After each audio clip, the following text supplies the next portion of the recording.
Muy bien, entonces continuamos con la tercera parte de este tema. Vamos a leer en el primer libro de los Reyes, en el capítulo 12, verso 14 al 19.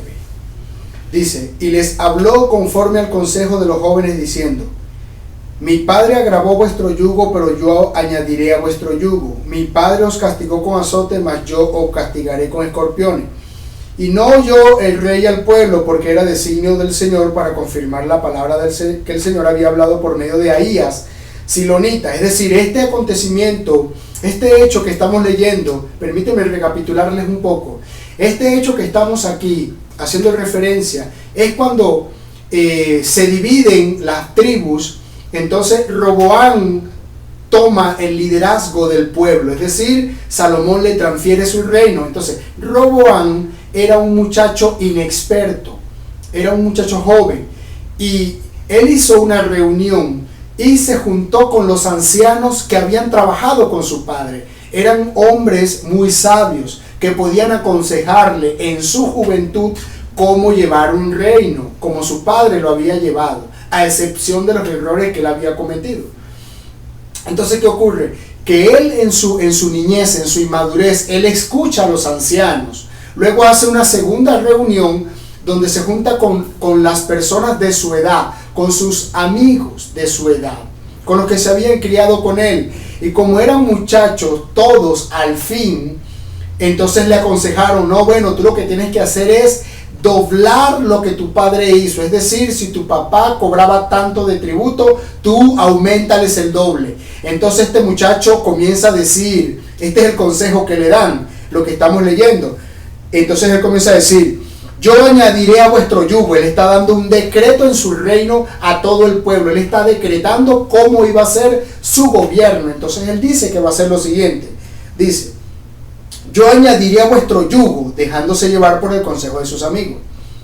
Mi padre los castigó con azote, yo los castigaré con escorpiones. Y no oyó el rey al pueblo, porque era designio del Señor para confirmar la palabra que el Señor había hablado por medio de Ahías silonita, Jeroboam, hijo de Nabat. Cuando todo el pueblo vio que el rey no le había oído, le respondió esta palabra diciendo: ¿qué parte tenemos nosotros con David? No tenemos heredad en el hijo de Isaí. Israel, a tus tiendas. Esta palabra era diciendo retirada. No podemos reinar con el hijo de Salomón. No nos escucha. No tenemos parte con él. Somos enemigos. Él y nosotros somos diferentes. No caminamos más bajo tu reinado. Israel, a tus tiendas. Y se fue. Provee ahora en tu casa, David. No tenemos heredad en el hijo de Isaí. Entonces Israel se fue a sus tiendas. Pero reinó Roboam sobre los hijos de Israel que moraban en las ciudades de Judá. Y Roboam envió a Adorán, que estaba sobre los tributos, pero lo apedreó todo Israel. Murió entonces el rey Roboam, se apresuró a subirse en un carro y a huir a Jerusalén. Así se apartó Israel de la casa de David hasta hoy. Así se apartó Israel de la casa de David hasta hoy. Se separaron. Entonces, esta separación, aunque Roboam procuró otra vez la amistad y mandó un embajador, mataron a ese embajador. En una forma de decir: no queremos restaurar nuestra amistad. Entonces, esa separación provocó la ruptura de este reino. Entonces tenemos dos reinos, el norte y el sur. Tenemos dos casas, Judá y Efraín. Capte bien esta idea: dos reinos, dos casas, la casa de Judá y la casa de Efraín. Dos tribus, 10 tribus. ¿Ok? Entonces tenemos dos casas, tenemos dos reinos, por tanto tenemos dos hermanos. El hermano mayor, Judá, viviendo en los montes de Jerusalén, y el hermano menor, Efraín, viviendo en los montes de Samaria. Entonces el hermano mayor y el hermano menor no se hablan, están peleados, son enemigos y están separados. Dos hermanos, hijos de un mismo padre, separados. 2 por aquí, 10 por allá. Ok. ¿Qué fue lo que pasó con este hombre llamado Jeroboam? Que fue el hombre que Dios usó para provocar o para hacer el protagonista de esta ruptura de los reinos. El Señor había dicho en la ley de Moisés que todo Israel debía subir a Jerusalén para que adorara. Una vez al año tenía que subir a Jerusalén, porque en el año se celebran 7 fiestas, las 7 fiestas principales que el Señor mandó a guardar a todo el pueblo. De esas 7 fiestas hay 3 que son las principales. Supóngase que durante un año una persona que viviera muy retirado de Jerusalén y que tendría que tardarse 2 meses, 3 meses viajando a lomo de camello o a lomo de caballo, o sea cual fuere el transporte que había en ese entonces, en carreta, no sé.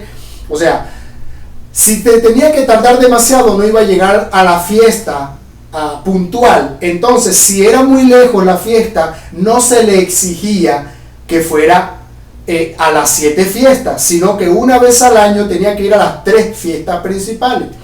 Y esa primera fiesta era la fiesta del Pesaj, que es la fiesta de la Pascua, es decir, donde se mata el cordero y se come con hierbas amargas. Esa era una de las fiestas que nadie podía faltar, todos tenían que asistir a la fiesta del Pesaj.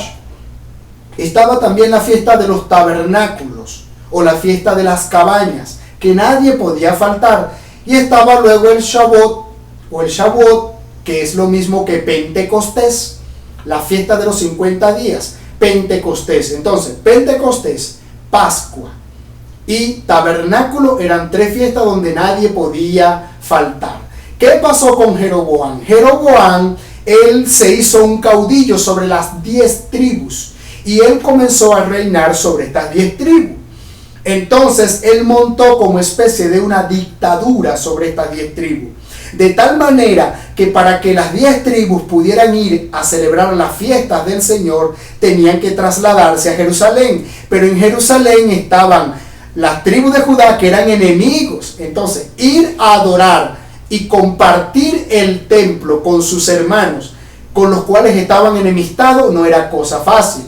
Y también había un riesgo de que estas personas de las 10 tribus, al subir a Jerusalén y adorar en Jerusalén, la presencia de Dios podía provocar en ellos un arrepentimiento y hacer que ellos se conectaran otra vez con su tribu originaria. Es decir, que se conectaran con el templo y que se quedaran en Jerusalén. Entonces, esto debilitaría el ejército de Jeroboam. Entonces, Jeroboam, astuto, con un espíritu inmundo dentro de él que lo estaba manipulando, él llegó y evitó, prohibió, bajo pena de muerte, que los que estaban en Samaria de las 10 tribus fueran a adorar al templo.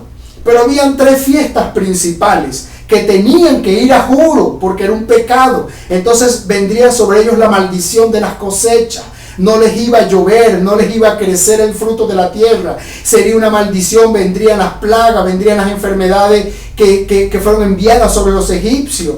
Entonces, ellos, para evitar esto, entonces como no podían salir de su territorio porque había un caudillismo, había una dictadura, entonces Jeroboam se inventó y mandó a hacer un templo y mandó a buscar sacerdotes. Entonces hizo una copia de lo que era el verdadero templo, es decir, el templo de Salomón o el templo del Señor, que era el templo donde estaban los sacerdotes, donde estaba el atrio, el lugar santo, el lugar santísimo, que estaba en Jerusalén, que era donde se debía adorar, porque así Dios lo había establecido. Entonces Jeroboam hace una copia y les dice, bueno, ya no tienen que ir a Jerusalén, pueden adorar aquí en el monte de Samaria. Por eso, cuando años después, cuando Jesucristo se encuentra con la mujer samaritana, ella le dice, ¿en cuál de los montes se debe adorar? ¿En el monte o en el templo? Es decir, ¿en Jerusalén o en Samaria? ¿Por qué ella habla esto? Porque ya esto venía de antiguo, ya era una costumbre que este hombre estableció, hizo una copia, una falsificación de un culto, y él trajo sacerdotes bajo su propio modelo, bajo su propio diseño. No eran sacerdotes que Dios los escogía como hacía el Señor con los levitas. No eran levitas. eran sacerdotes escogidos por ellos mismos para oficiar una ceremonia para que ellos no salieran del mando de este hombre. Entonces él hizo una serie de cultos que provocaron 7 cambios importantes. Y aquí nace lo que se conoce como la doctrina o el evangelio de Jeroboam, que puede ser un tema aparte que pudiéramos tocar en otra oportunidad. Pero permítanles extraerle a este tema algunos puntos, 7 puntos exactos de lo que provocó con este culto, con el establecimiento de esta falsedad, ¿qué provocó en el corazón del pueblo de Dios? Lo primero que él hizo fue establecer un rechazo a la Torá. Usted dirá, Torá, ok, ¿qué es Torá? Torá es la palabra hebrea para mandamientos o instrucciones. La palabra ley o la ley en la Biblia es una palabra muy mal aplicada, porque ley en hebreo es Torá. O sea que en la Biblia, en vez de decir la ley, debería decir la Torá. ¿Ok?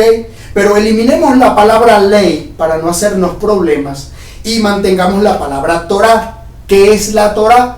Los mandamientos de Dios, las instrucciones de Dios, son las instrucciones que Dios le regaló al pueblo para que el pueblo sepa cómo vivir en esta tierra, para que la persona sepa cómo conducirse, cómo comportarse, las leyes de convivencia ciudadana, las leyes de gobierno, los estatutos, los mandamientos, los decretos, porque el mundo era un caos, el mundo era un desorden, cada quien caminaba por donde mejor le parecía. Por eso el Señor le dio leyes para que se corrigieran y aprendieran a conducirse en este planeta. Leyes, mandamientos, instrucciones que permanecen vigentes hasta el día de hoy.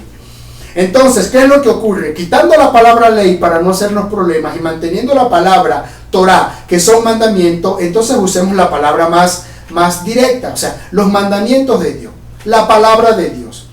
¿Cómo se llama la palabra de Dios? La Biblia. ¿Ok? La Biblia. Esa es la palabra de Dios, esa es la instrucción de Dios, ese es el manual de regla, de fe y de conducta para cada ser humano, para que aprenda a conducirse en este mundo. Eso es para unos y para otros. Si oyes atentamente la voz del Señor tu Dios, te vendrán estas bendiciones. Si no oyes al Señor tu Dios, te vendrán estas maldiciones. Si haces bien, te va bien. Si haces mal, te va mal. Eso es ley de vida, eso no tiene discusión. Eso es así está establecido y punto. Entonces, 7 cosas que allí ocurrieron. Número 1, un rechazo a la palabra de Dios. Entonces, el pueblo ya rechazaba la palabra que se daba en el templo. En el templo se abría un rollo, un manuscrito, y se hacía referencia a pasajes del Antiguo Testamento donde todos los oyentes se regocijaban, aceptaban ese mandamiento y salían de ahí con un pensamiento distinto. Bueno, Jeroboam evitó que ellos tuvieran contacto con la palabra y evitó que en su culto, el que él inventó, se usara los mandamientos, se usaran las instrucciones de Dios. Entonces, primer cosa que elimina el evangelio de Jeroboam es la Torá, el mandamiento, los mandamientos, las instrucciones. No leyes religiosas por cumplir, principios del reino divino para obedecer, que son cosas diferentes. Entonces, lo segundo, un cambio de calendario. En el momento que se elimina, que es el primer punto, permítanme otra vez hacer un retroceso. Cuando se elimina la palabra, eso nos está hablando hoy, ese ministerio todavía existe. Gente que rechaza la escritura en su totalidad. Hay algunos que solamente utilizan el Nuevo Testamento por considerar que es lo único válido para este tiempo. Pero la misma escritura dice, la suma de tus palabras es la verdad. No el Nuevo Testamento es la verdad. El Antiguo Testamento son las profecías dichas y el Nuevo Testamento son las profecías cumplidas. El uno complementa al otro y la suma de las dos es la verdad. Hacemos un corte y en la próxima parte continuamos. Perfecto.